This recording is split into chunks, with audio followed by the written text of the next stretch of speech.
A Casa Allan Kardec de Cerquilho apresenta a palestra Aflição Vazia, ministrada pelo Sr. Pedro Roberto Gavioli. Que sejamos inspirados a buscar o conhecimento e a viver em harmonia com as leis divinas. Mais uma vez, boa noite a todos. Hoje nós vamos tocar num tema para as nossas reflexões.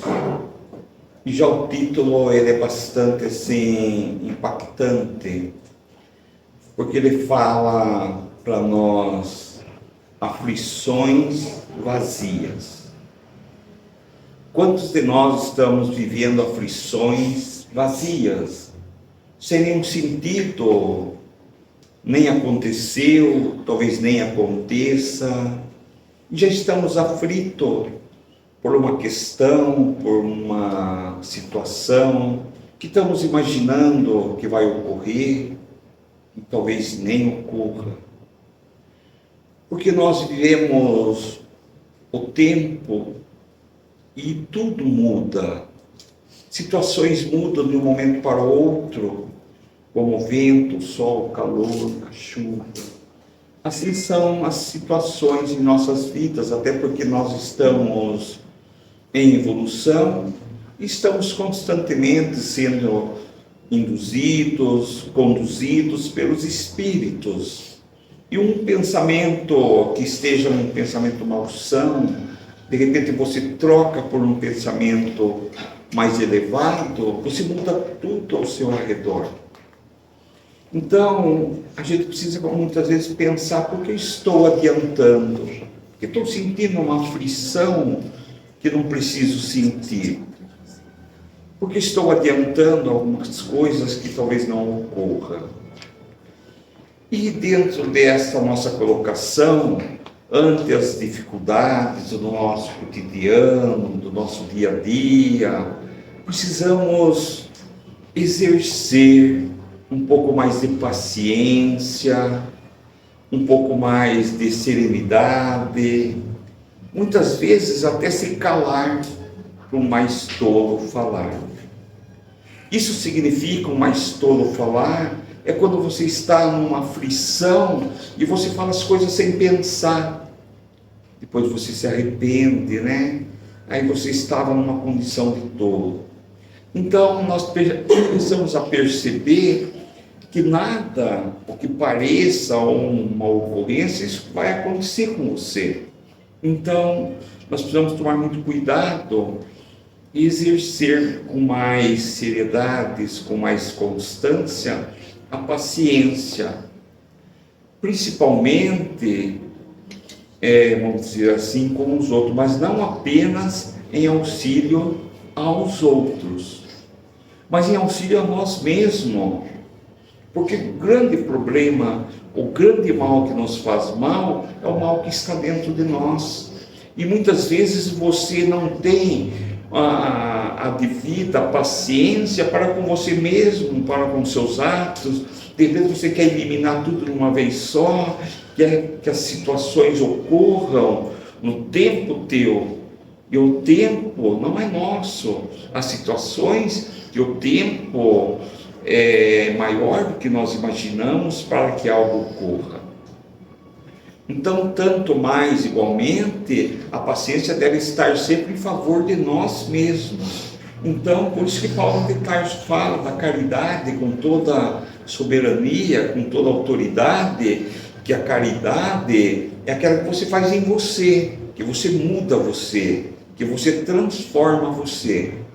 Então, nós podemos e devemos auxiliar os outros, auxiliar filhos, vizinho, aqueles que estejam ao nosso alcance, mas isso não quer dizer que você tenha que fazer por ele.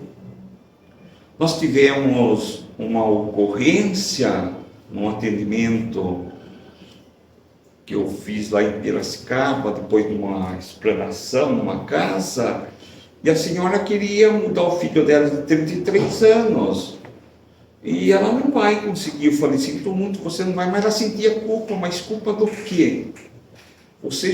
Ele nasceu assim, você está fazendo tudo. Por quê? E ela está se autopunindo, acabando-se com ela. percebi que não consegui convencê-la, porque ela acha que ela tem que mudar o outro. Você não vai mudar ninguém.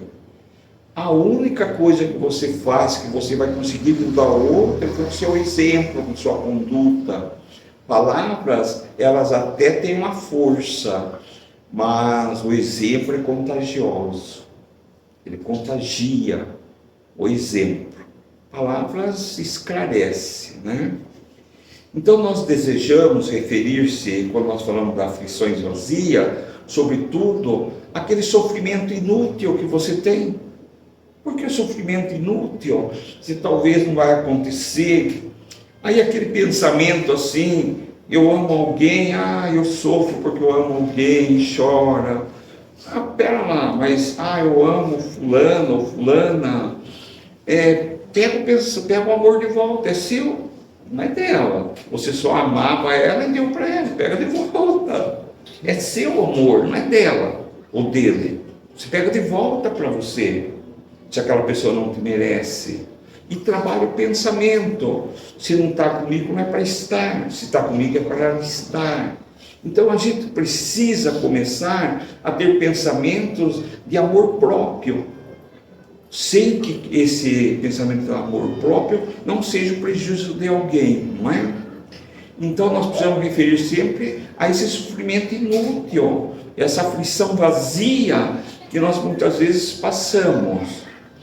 Isso como elas muitas vezes chegando até nós como uma tensão mental muito grande que nos inclina a uma enfermidade de toda ordem, principalmente uma enfermidade de ordem psíquica, que vai se dar no nosso organismo, no nosso corpo físico, na parte mais sensível, tanto do homem quanto da mulher. Da mulher são os ovários, as trombas, os seios, o homem é a próstata e outras coisas assim, mas enfermidades cardíacas, intestinais, digestiva, tudo por falta de uma ordem mental que você tem que ter dentro aqui da sua casa mental. Eu mando, eu sou. Eu estava conversando com a minha amiga, esse pensamento não é meu, não é. Saber diferenciar o pensamento que é seu e que não é seu. Porque pensamento que não é nosso vem muito mais do que nós imaginamos. Nós temos aproximadamente aí 96 mil pensamentos por dia, aproximadamente. 6 mil é nosso, 90 é sugerido pelo meio, por pessoas, por situações, por aquilo que você vê, que você vive, convive, se relaciona, está no meio. Olha quanto pensamento nós pensamos numa hora. Eu acho até pouco. Então, com isso nós vamos nos aniquilando sobre nós as valiosas oportunidades de serviço. Qual é a oportunidade maior e tão valiosa assim que nós falamos de serviço? Serviço ao próximo. Porque todo serviço ao próximo, o próximo primeiro a ser beneficiado é você. Eu vou fazer um passe em alguém. Essa coisa de captar energia aqui do alto, isso não existe. Eu tenho que falar o que é verdade, porque tem algumas casas que pregam isso. Ela adentra pelo coronário, né? E ela vai percorrer você para depois chegar ao outro. E quando você aplica o passe na pessoa, ela não vai diretamente no corpo físico, ela vai percorrer a corrente sanguínea do seu corpo perispiritual, para depois se transferir para o corpo físico. Então, naturalmente, o médium que está dando passe, ele não vai ficar mal. E se ele ficar mal, ou alguma coisa não está bem com ele, ou aquele dia não está bem, houve uma invigilância, alguma coisa desse tipo, o que é mais do que natural, né? Isso é o grupo, lá uma descompensação, coisas assim, porque nós somos humanos, e é natural que hoje eu estou bem, amanhã eu não estou, hoje eu estou feliz, amanhã eu estou contrariado, e essa contrariedade que muitas vezes nós temos de manhã vai nos afetar à noite, à tarde, na hora do trabalho, porque nós pensamos que esquecemos, não esquecemos, ela fica em nós porque fica uma energia em nós, né? Então, com isto, o maior beneficiado sempre é aquele que auxilia, que ampara. Você está lá no trabalho mediúnico, médio de psicofônico, de incorporação que fala, mas psicofonia, o médio de sustentação. Nós somos os maiores beneficiados, porque eles são instrumento da espiritualidade, que está tirando, na medida do possível, daquilo que você possa doar, as energias eletromagnéticas para beneficiar aqueles irmãos que ainda estão extremamente materializados. E o mal-estar deles é a ausência dessa energia magnética que nós temos. Por isso, essa minha amiga falou de novo, eu leio o Evangelho em voz alta. Sabe por quê? Porque há espíritos que não conseguem ouvir o seu pensamento, tamanho estado de materialização que eles estão. Chico Xavier, numa oportunidade lá em Uberaba, ele ficou sozinho na casa. E ele fazia o Evangelho todo dia. E Emmanuel foi lá e falou para ele: leia o Evangelho em voz alta. Mas por quê? Porque há espíritos que não conseguem ler o seu pensamento. Aí as pessoas passaram, viu o Chico lendo sozinho e falaram: coitado, Chico ficou louco. Mas por isso que a gente fala do Evangelho em voz alta, assim, na medida, assim, para os espíritos ouvirem, né? Com isso tudo, quando nós começamos a beneficiar as pessoas, nós vamos combatendo em nós, sem que nós percebamos, a ansiedade como sendo um dos piores corrosivos da alma. A ansiedade, a coisa de querer antes que aconteça. Não, tudo tem um tempo. Por exemplo, na minha área profissional, se você me permite um conto, quando alguém, meu patrão, me dava um trabalho, e fala: quanto tempo você leva a fazer? Se faz, o que faz? Eu falava: bom, olhava, eu falava: bom, isso aqui, como eu era muito ansioso, eu falava: bom, isso aqui leva 4 dias para fazer. Então, nesses 4 dias eu não pensava, ele ocorria naturalmente. Então, com isso eu matei a ansiedade, porque eu sei que precisa um tempo para fazer. Sabe? Então, é um meio que você pode usar de combater a ansiedade. Eu tenho isso, mas aquilo. Não, é ordem. Porque a pessoa ansiosa, antes de tudo, falta nela uma disciplina chamada ordem. Tudo ao seu devido lugar, ao seu tempo, tem uma ordem, né? Então, a gente vai percebendo que está em nós a indisciplina ou a falta de conhecimento. De nossa parte, também como trabalhadores, conhecedores do Evangelho, é justo colaboremos, né, com eles, a benefício próprio. Mas como? Quando assim nós fazemos, nós nos imunizamos contra essas nuvens escuras da imaginação. Quantas imaginações vêm em nossa mente? A pessoa está falando de mim, ela está olhando feia de mim, ela está olhando de mim com sentido cupido, ela está olhando de mim com sentido assim, e você começa a criar uma imaginação. São o que? Nuvens escuras, onde nós estamos extremamente envolvidos. Porque quando André Luiz desce do mundo espiritual com seus mentores, ele vem de uma certa maneira, ele vem numa volitação. Quando chega um determinado momento, eles têm que caminhar. Por quê? Porque ele ia judiar muito deles. De onde vem essa obscuridade, essa energia tão escura e densa? Aí o mentor de André Luiz fala: vem dos nossos irmãos encarnados da terra. Nem os desencarnados ele citou, e sim os encarnados. O nosso pensamento é muito forte. Então nós precisamos tomar muito cuidado com isso, e principalmente com as imaginações.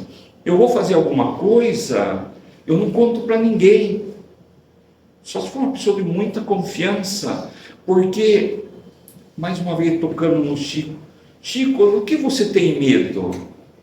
Aí falar: se tem uma coisa que eu tenho medo, é da energia da inveja, porque ela é muito forte, é a mais poderosa de todas. Então você sempre faz o segredo do sucesso, é o segredo. Você não tem que estar contando a sua vida para ninguém, que você é, não é, como se faz, não faz, deixa de fazer ou não. Você pode até compartilhar, se for uma pessoa assim, de extrema bondade, por exemplo, um pai quer ver sempre os filhos bem, a mãe, esses não vai ter problema contar para eles. Eles torcem mesmo os filhos, que os filhos sejam melhores em tudo do que ele, enfim. E com os pais se sentem realizados, tá? Agora os outros não, às vezes é um ciúminho assim, tão tolo, mas não deixa de prejudicar-nos, né? Então, essa ocultar, você orar, você estar colaborando em benefício do próximo, que no fim é em si mesmo, você cria uma imunização, você está imunizado de qualquer enfermidade de ordem mental que pode te atingir. E você de repente pensa em um pensamento bobo em você e você alimenta aquilo sem perceber. E é difícil não alimentar um pensamento quando ele chega. Então, nós vemos, e muitas vezes nos tornamos atormentando, sem proveito algum para nós mesmos, ameaçando a nossa organização emotiva.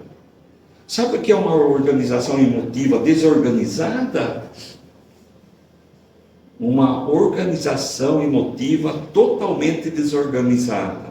Como eu organizo isto? Tendo serenidade, tendo assiduidade, esquecendo de mim, fazendo para o outro. Sempre esquecer de você, porque está dizendo aqui que tudo que você faça para o outro, você faz um benefício próprio para si mesmo. Não é? Então, nós precisamos também aprender, porque a vida nossa, ela é feita de momentos difíceis. Mas nós vamos perceber que os momentos difíceis são raros, só que ele é marcante. E os momentos bons são tantos que passam a ser despercebidos, porque está tão gostoso que você nem pensa. Você vai vivendo normalmente, está gostoso, mas quando um momento difícil chega, ele é marcante, aí você se desespera. Então nós precisamos aceitar também um momento difícil com a paz do aluno honesto, aquele aluno sereno, que ele sabe que ele tem que passar por aquilo, mas o que ele fez de bom garante esse momento difícil que ele está passando. É como você, quando você está bem, você ora muito. Quando você está mal, você consegue orar? Não, mas você tem crédito. Vamos auxiliar ele, que ele tem crédito. Quando ele estava bem, estava orando por nós. Aí aqueles irmãos que você ajuda, encarnado, e muitas vezes desencarnado principalmente, eles percebem e você recebe uma nuvem de vibrações, de pensamento em seu favor, no momento mais difícil. E é muito importante que nós pensemos, muitos de nós pensam assim, o meu auxílio, todo o benefício que eu recebo são da espiritualidade superior. Mero engano de nossa parte. Recebemos o necessário, mas cada um tem que fazer por você. Então todo o bem que nós recebemos tem que ser conquistado. E de onde você recebe? Daquele que você auxilia. Aí você não auxilia ninguém e quer estar bem. Há uma controvérsia e há uma contradição de nossa parte. Então nós precisamos começar a pensar que é dando que se recebe, é perdoando que se é perdoado, é amando que se é amado, e assim sucessivamente. Então, tudo está em nossa mão, a nossa paz, como o nosso inferno, está em nossas mãos. Você cria. E nós precisamos saber também uma coisa muito importante, que há pessoas que entram e saem da vida da gente, tá? Uma coisa também que muitas vezes nós vemos hoje, uma grande perturbação de pessoas, de jovens, mulheres e homens, que ficam totalmente desesperados, porque o homem foi embora, porque a mulher foi embora. Eu recebi no meu zap, uma pessoa de São Paulo, pedindo se eu fazia um trabalho para trazer uma mulher de volta, que ele morava em São Paulo, a mulher dele mora na Bahia, e ele ama muito a ela. Eu falei, meu amigo, nós somos espíritas, não fazemos isso. Eu posso fazer uma oração para você, me deixa o seu nome aí, e a gente faz. Porque não existe isto. né? A doutrina espírita. Então a gente precisa aprender a saber que a vida da gente é feita de situações. Então, ou ele não merece ela, ou ela não merece ele. Ou o tempo acabou. Tem um tempo para tudo na vida da gente. E nós não sabemos. Não sabemos. Por isso que Divaldo diz assim, uma questão conjugal, né? Alguém separou, alguém largou. Nossa, ela não devia ter largado, ele não devia ter largado. Aí Divaldo diz assim, cala-se. Nós não temos condições de julgar um relacionamento que se termina, porque você não sabe o planejamento reencarnatório dos dois. E você não vive dentro da casa deles, não sabe o que acontece lá. Percebe? Aí você vai observando que nós não temos condição de julgar nada com ninguém, e sim a nós mesmos. Então aquela questão, ser indulgente para com o próximo, mas severo conosco, mas não cruel com você. Tem muitas pessoas que ficam muito cruel com ela, tenho que mudar, não, às vezes você vai cair, levanta de novo e prossegue, né? Eu falei que não ia gritar mais, gritei, consiga e tenta de novo, e vai assim. Então vamos dar o melhor de nós, nos estudos de nós mesmos, em todas as lições que a vida nos oferecer, porque ela é fantástica. A vida é a coisa mais bela, mais maravilhosa que nós recebemos de Deus. E nós esquecemos daquele antídoto que é o mais eficaz, que é a gratidão da manhã. Porque você acorda, respira, opa, estou vivo, né? Nesse momento, milhares de pessoas desencarnaram. Tenta levantar, vou para o banheiro fazer minha higiene pessoal sozinho. Tem gente que precisa de alguém que o ajude. Vou trabalhar. Nossa, tem gente desempregado. Eu tenho um café da manhã, tem gente que não tem. Eu tenho um lar, tem gente que mora na rua. Mora porque quer. Não mora porque quer, não. Mora porque alguma circunstância o levou a lá, o que nós não conseguimos também compreendê-los. Talvez foi uma invigilância, não sei, não cabe a nós. Então, entra aquela parte de nunca julgar, né? É uma luta muito grande, tá, que a gente enfrenta. Aí, então, como que nós entendemos essa questão da caridade? Para que encerremos. Eu gosto muito de Paulo de Tarso, um dos ícones do Evangelho de Jesus, o maior apóstolo do Cristo que não andou com ele, e o maior responsável pela divulgação do Evangelho de Jesus em toda a Europa e toda a Ásia. Sofreu 4 naufrágios, né, nos navios, nunca pegou dinheiro de ninguém para fazer suas viagens, tecelava. Ele fala isso. Tive esse prazer de não precisar de ninguém, com meus próprios recursos, eu fazia e pregava o Evangelho de Jesus. E ele fala que a caridade maior é aquela que você faz em você. A caridade de você ajudar o outro é a caridade como dever. Mas como nós falamos aqui, tudo que se faz ao outro se faz para você. Então não tem como. Então quando a gente fala quem é o próximo mais próximo de você, você mesmo. Mas aí você começa a amar você começa a amar o outro. A sua dor, a dor do outro começa a ser sua dor. O mal-estar do outro começa a te incomodar. Aí você começa a trabalhar para isso, né? Para que o outro se sinta melhor. Então vamos lá. Para a reflexão, Paulo de Tarso diz, está lá em Coríntios 13, nós vamos procurar lá, vamos achar facinho. Ainda que falasse todas as línguas dos homens, se eu não tiver amor, serei apenas um bronze que ressoa, um sino que retine. Ainda que eu possua os dons da profecia e saiba todas as ciências, ainda que eu possua um tamanho grande de fé que permita transportar montanhas, se eu não tiver amor, eu nada serei. Ainda que eu distribua meus bens aos pobres, Vera, e deixe o fogo consumir meu corpo, nenhum proveito tiro se eu não tiver amor. Porque o amor é paciente, O amor é bondoso. O amor não é nada exigente, não é arrogante. O amor não é orgulhoso. O amor jamais é descortês. O amor nunca é interesseiro. O amor não se irrita. O amor não guarda rancor no coração. Mas o amor tudo desculpa. O amor tudo crê. O amor tudo espera e tudo suporta. Então o amor nunca terá fim. As profecias sim, pois as línguas se calarão, pois a ciência tem seu termo. E perfeito é nosso conhecimento e também as profecias. Mas quando vier o que é perfeito, o que é imperfeito desaparecerá. Quando nós éramos criança, lembram? Brincávamos como criança, lembram, Ademir? Pensávamos como criança. E como criança nós raciocinávamos numa tranquilidade, brincando na rua, sem preocupação alguma. Mas quando nos tornamos homens e mulheres feitos, nos despojamos dos atributos de criança. Hoje, por enquanto, enxergamos Deus através do espelho, mas um dia teremos a visão de Deus face a face.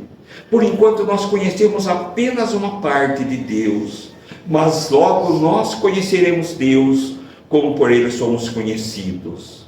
Finalizando, temos agora a fé, a esperança e o amor.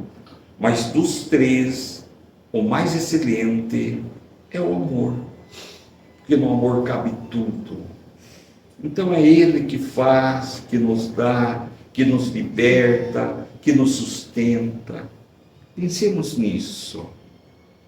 Tenhamos um fim de semana de muita paz, de muita luz. Se você gostou deste vídeo e quer ficar por dentro de mais conteúdos como este, não esqueça de deixar seu like, se inscrever no canal e ativar o sininho para receber notificações sempre que tivermos novidades.